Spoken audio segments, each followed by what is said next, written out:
Hi. మంచి నిద్రపోవాలంటే మన bedroom హాయిగా ఆహ్వానించేలా ఉండాలి కదా. అవునండి, ఖచ్చితంగా.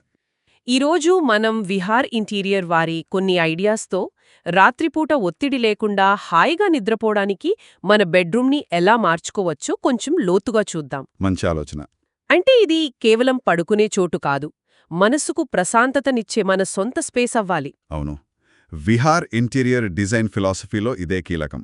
చిన్న చిన్న మార్పులతోనే ప్రశాంతమైన వాతావరణం క్రియేట్ చేయడంపై మా ఫోకస్ ఉంటుంది. ఓకే, మరి ఫస్ట్ కలర్స్ గురించి మాట్లాడుకుందాం. విహార్ ఇంటీరియర్ వాళ్ళు ప్రశాంతమైన నిద్రకు soft, cool colours, sage green, dusty rose, లేత తెలుపు లాంటివి బావుంటాయని చెప్తున్నారు. నిజమే. మరి బ్రైట్ కలర్స్ ఎందుకు వద్దుంటున్నారు? అంటే చూడండి, ఆ లేత చల్లని రంగులు అవి మన నర్వస్ సిస్టమ్ని కామ్ చేస్తాయన్నమాట. ఓ, ఓకే. ఆ ఫైట్ ఆర్ ఫ్లైట్ రెస్పాన్స్ని తగ్గించి రిలాక్స్ అవ్వడానికి హెల్ప్ చేస్తాయి. అందుకే రాత్రిపూట అవి చాలా ముఖ్యం. బెడ్ మీద డైరెక్ట్గా లైట్ పడకూడదని, కుషన్డ్ హెడ్ బోర్డ్స్ బాగుంటాయని విన్నాను. అవును, ఆ రెండు నిద్ర క్వాలిటీకి చాలా ఇంపార్టెంట్. కిటికీ లేదా డోర్ నుంచొచ్చే లైట్ నేరుగా బెడ్ మీద పడితే నిద్ర డిస్టర్బ్ అవుతుంది కదా. అవును. అందుకే బెడ్ ప్లేస్మెంట్ జాగ్రత్తగా చూసుకోవాలి. ఇక కుషన్డ్ హెడ్బోర్డ్, అది కంఫర్ట్ మాత్రమే కాదు, ఒక రకమైన సేఫ్టీ, కోజీ ఫీలింగ్ కూడా ఇస్తుంది. ఆ, లైటింగ్లో కూడా వార్మ్ యెల్లో లైట్స్ వాడాలి, బ్రైట్ వైట్ లైట్స్ వద్దు అని కూడా ఉంది కదా మీ సలహాల్లో. ఎగ్జాక్ట్లీ. ఎందుకంటే వార్మ్ లైట్స్ అంటే పసుపు రంగు వెలుతురు సాయంత్రం వేళ మన బాడీలో మెలటోనిన్ అనే హార్మోన్ రిలీజ్ అవడానికి హెల్ప్ చేస్తుంది. అది నిద్రకు అవసరం. ఓకే. అదే బ్రైట్ లైట్ మనల్ని మెలకువగా ఉంచుతుంది. అందుకే బెడ్రూమ్లో కోవ్ లైటింగ్ లేదా బెడ్ సైడ్ ల్యాంప్స్ లాంటివి పెట్టుకుంటే బావుంటుంది. మృదువైన వెలుతురు అన్నమాట. అవును, సాఫ్ట్ వార్మ్ లైట్. ఇది మనం రీఛార్జ్ అయ్యే వాతావరణాన్ని బాగా ఇంప్రూవ్ చేస్తుంది. Colours, lighting okay. మరి గదిలో ఉండే సామాన్లు చిందరవందరగా ఉంటే మనసు కూడా అలాగే ఉంటుంది కదా. దీని గురించి విహార్ ఇంటీరియర్ ఏం చెప్తోంది? ఇది చాలా చాలా ఇంపార్టెంట్ పాయింట్. ఫిజికల్ క్లటర్ అంటే గదిలో వస్తువులు చిందరవందరగా ఉంటే అది మన మైండ్లో కూడా ఒక రకమైన అశాంతిని క్రియేట్ చేస్తుంది. నిజమే. గది ఎంత నీట్గా ఉంటే మైండ్ అంత పీస్ఫుల్గా ఉంటుంది. అందుకే అనవసరమైనవి తీసేసి ఉన్నవాటిని క్లోజ్డ్ స్టోరేజ్ అంటే అండర్ బెడ్ డ్రాయర్స్ లేదా వార్డ్రోబ్స్లో పెట్టేయమని మేం సజెస్ట్ చేస్తాం.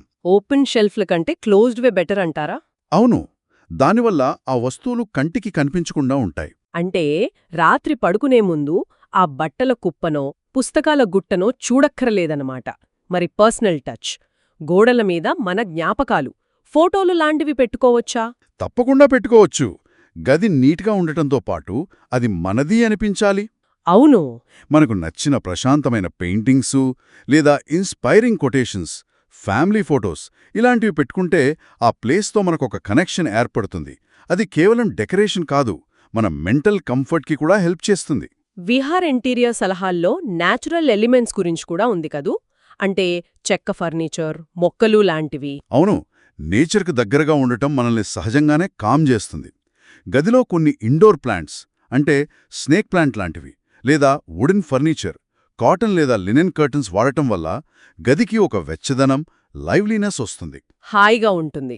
వీలైతే లావెండర్ లాంటి మంచి సువాసన వచ్చే డిఫ్యూజర్ కూడా వాడుకోవచ్చు. అది కూడా రిలాక్సేషన్కి హెల్ప్ చేస్తుంది. అద్భుతం. మొత్తానికి చూస్తే మంచి నిద్ర అంటే కేవలం బాడీకి రెస్ట్ ఇవ్వడమే కాదు, మైండ్ని కూడా రీఛార్జ్ చేసుకోవడం. కరెక్ట్.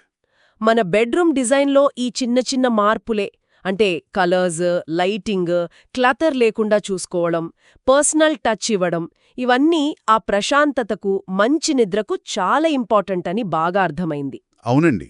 ఎవరైనా తమ బెడ్రూమ్ని తమకు నచ్చినట్టుగా ప్రశాంతంగా ఉండేలా మార్చుకోవాలనుకుంటే మరిన్ని ఐడియాస్ లేదా పర్సనల్ గైడెన్స్ కోసం విహార్ ఇంటీరియోని ఇన్స్టాగ్రామ్లో @viharinterior హ్యాండిల్ ద్వారా DMలో కాంటాక్ట్ చేయవచ్చు. అవును, తప్పకుండా కాంటాక్ట్ చేయండి. అలాగే ఇలాంటి ఇంట్రెస్టింగ్ డిజైన్ టిప్స్, ఇంటిని అందంగా, హాయిగా మార్చుకునే ఐడియాల కోసం మా ఛానల్కి సబ్స్క్రైబ్ చేసుకోవడం మర్చిపోకండి. మీ లైఫ్ స్టైల్ని ఇంప్రూవ్ చేసే డిజైన్ ప్రిన్సిపల్స్ మీ ముందుకు తీసుకురావడమే మా ప్రయత్నం. ఇంకా నెక్స్ట్ టైం గోడ రంగులు మన నిద్ర నాణ్యతను సైకలాజికల్గా ఎలా ఎఫెక్ట్ చేస్తాయి అనే టాపిక్పై ఇంకాస్త డీప్గా మాట్లాడుకుందాం. ఆలోచించండి, మీ బెడ్రూమ్లో మీరు చేసే ఏ చిన్న మార్పు మీ నిద్రను అద్భుతంగా మార్చగలదో.